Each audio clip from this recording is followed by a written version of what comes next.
Good morning. It is an absolute pleasure to have you guys this morning. My name is Teena Patel, and sorry for my graspy voice. I had to get sick overnight, but I think I am very confident that the information will be extremely exciting, and so you can overlook and hear my voice or the sound of my voice.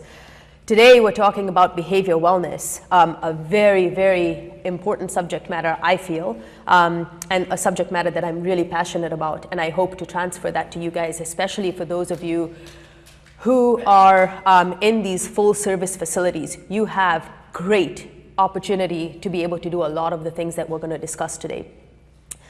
When you think of wellness, let's start with that. A term that we commonly see it with or referred to with is medical wellness, right?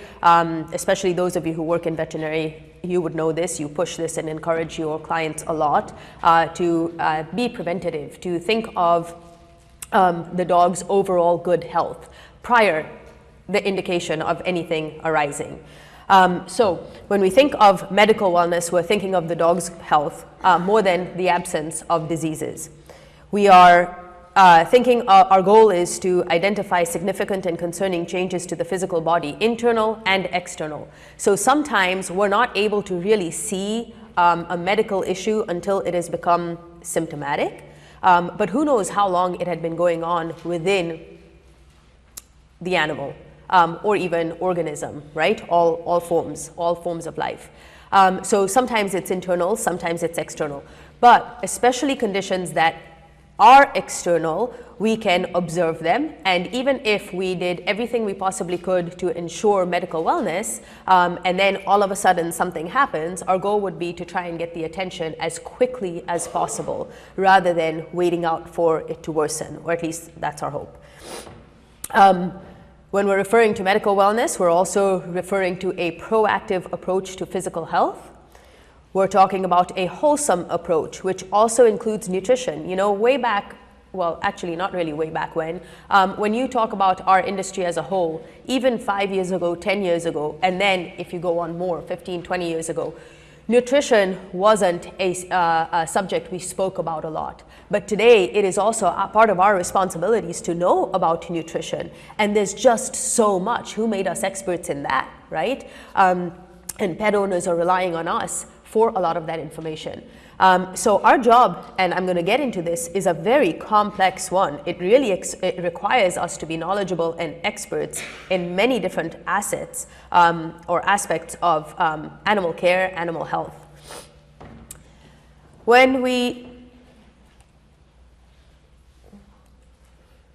there we go.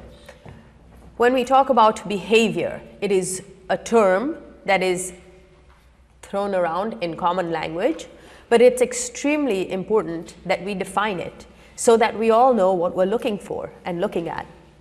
Behavior is anything an organism does. It is a reaction or happens as a result of a reaction to an environment. The elements of behavior are, they have to be observable, they have to be measurable, and they have to be unambiguous. Let's talk about those three. It's really important. First of all, it has to be something that an animal, organism, including us, are doing, something that we can see. And if we can all see it, then we can all say that it is obviously observable, but we're seeing the same thing, which makes it measurable, which also makes it unambiguous, which means that it's not left to interpretation. How do you feel about it? How do I feel about it? Many times when we're talking about behavior, we tend to talk about how the animal is feeling. That's not behavior. That's not something we can, with scientific rigor, say that that is exactly how the animal is feeling. We can make those assumptions, and sometimes we get pretty good at making those assumptions, or at least we feel we do, with more experience, right? But in understanding what behavior is, keep in your mind, especially as you're listening to this, that it has to be observable, it has to be measurable, and it has to be unambiguous. When we talk about behavior relevant to internal and external, obviously the things that we actually see are external, but behavior actually goes on inside of us too. When you think of pneumonia, pneumonia is just a bacteria. It's all